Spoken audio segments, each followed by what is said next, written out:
semuanya, selamat datang di kelas manajemen bersama saya Tria Agustina dengan NIM 64245249. Nah, di sesi kali ini kita bakal bongkar satu rumus paling sakti di dunia bisnis, namanya STP.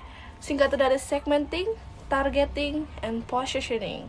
Sering banget saya ketemu pebisnis pemula yang bingung, "Bu, produk saya udah bagus, tapi kok nggak laku ya?" Pas saya tanya target pasarnya siapa, jawabannya semua orang, dari anak bayi sampai kakek nenek bisa pakai. Nah, ini dia kesalahan fatalnya. Di dunia marketing ada aturan emas, yaitu selling to everyone is selling to no one. Kalau kamu maksain jualan ke semua orang, ujung-ujungnya nggak bakal ada satu orang pun yang ngerasa butuh sama produk kamu. Kamu cuma bakal buang-buang duit kamu buat iklan yang salah sasaran. Makanya hari ini kita bakal bahas 3 hal penting. Yang pertama, gimana caranya memilah konsumen yang macam-macam jenisnya. Yang kedua, gimana caranya milih kelompok konsumen yang paling bisa ngasilin cuan buat bisnis kita. Dan yang ketiga, gimana trik biar produk kita langsung nempel di otak konsumen saat mereka tuh denger nama merek kita. Nah, gak usah pusing sama istilah teori yang ribet. Yuk, kita mulai bahas dari yang obrolan yang paling dasar dulu. Nah, sekarang kita masuk ke langkah yang pertama, yaitu segmenting. Gampangnya, segmenting itu adalah proses memilah-milah konsumen. Bayangkan, pasar itu seperti kue pizza raksasa yang punya banyak sekali topping. Ada orang yang suka keju, ada yang suka daging, ada juga yang benci sama nanas. Sama seperti manusia, konsumen itu seleranya beda-beda. Tugas kita di sini adalah memotong pizza itu jadi beberapa bagian yang sewarna. Cara membaginya gimana? Ada 4 resep dasar. Pertama, lihat kondisi fisiknya, kayak berapa umurnya, apa jenis kelaminnya, dan seberapa besar isi dompetnya. Kedua, lihat tempat tinggalnya. Orang yang hidup di kota besar yang macet pasti butuh barang yang beda dengan orang yang tinggal di pedesaan yang tenang. Ketiga, ini yang paling seru, lihat isi kepalanya. 2 orang bisa saja umurnya sama dan gajinya sama, tapi yang satunya suka naik gunung dan hidup hemat, sedangkan yang satunya lagi suka nongkrong di cafe fancy demi konten. Pola pikir mereka beda. Dan yang terakhir, lihat kebiasaannya saat belanja. Apakah mereka tipe orang yang cuman gerak kalau lihat diskon di tanggal kembar? Atau tipe yang kalau sudah suka satu merek, bakal terus beli tanpa mikir?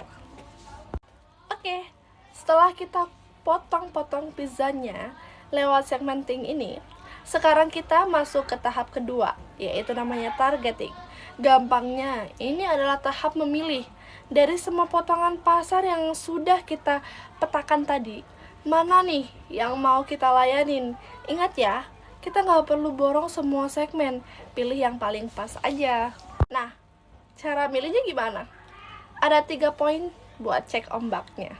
Pertama, lihat ukuran dan pertumbuhannya. Pasarnya gede nggak? Ada duitnya nggak di situ? Jangan sampai kita milih segmen yang pasarnya makin hari makin ciut dan sepi pembeli lagi. Dan kedua, lihat sikut-sikutannya alias kompetisinya. Di segmen itu, musuhnya sudah banyak banget belum? Kalau kita modalnya kecil, tapi nekat masuk ke pasar yang isinya raksasa semua, ya siap-siap aja babak belur. Yang terakhir, yang paling penting, ngaca dulu. Sesuai nggak sama modal, teknologi, dan visi bisnis kita. Kalau modal pas-pasan, mending cari niche market dulu, alias ceruk pasar yang kecil dan spesifik tapi belum digarap orang lain. Nah, kalau udah tahu mau jualannya ke siapa, sekarang giliran langkah terakhir, yaitu positioning. Pertanyaannya gini, pas konsumen dengar nama produk kita, apa hal yang muncul di otak mereka? Nah, itulah positioning. Jadi, ini bukan soal mengubah bentuk produknya, tapi gimana cara kita menanamkan citra produk itu di dalam konsumen. Senjata utamanya adalah value proposition, alias alasan kenapa konsumen harus beli di tempat kita, bukan di tempat saingan. Apa bedanya produk kita sama yang lain? Di dunia marketing, kita sering pakai alat bantu namanya perceptual map atau peta persepsi. Bentuknya kayak grafik buat memetakan posisi merek kita dibanding musuh. Misalnya berdasarkan variabel harganya mahal dan kualitas biasanya premium. Biar kita tahu kita ini lagi berdiri di sebelah mana di mata konsumen.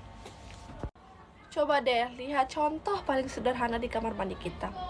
Sabun bentuknya sama-sama sabun batangan atau cair nih, dan fungsinya pasti sama-sama buat bersihin badan kan? Tapi kenapa orang belinya beda-beda? Karena adanya trik positioning. Contoh, Lifebuoy. Di otak kita, Lifebuoy itu posisinya adalah sabun kesehatan. Iklannya selalu soal tentang kuman, kotoran, dan anak-anak yang habis main bola. Targetnya adalah ibu-ibu, pengen jagain keluarganya biar gak gampang sakit. Kita bandingkan dengan sabun Dove. Dove gak pernah jualan soal kuman.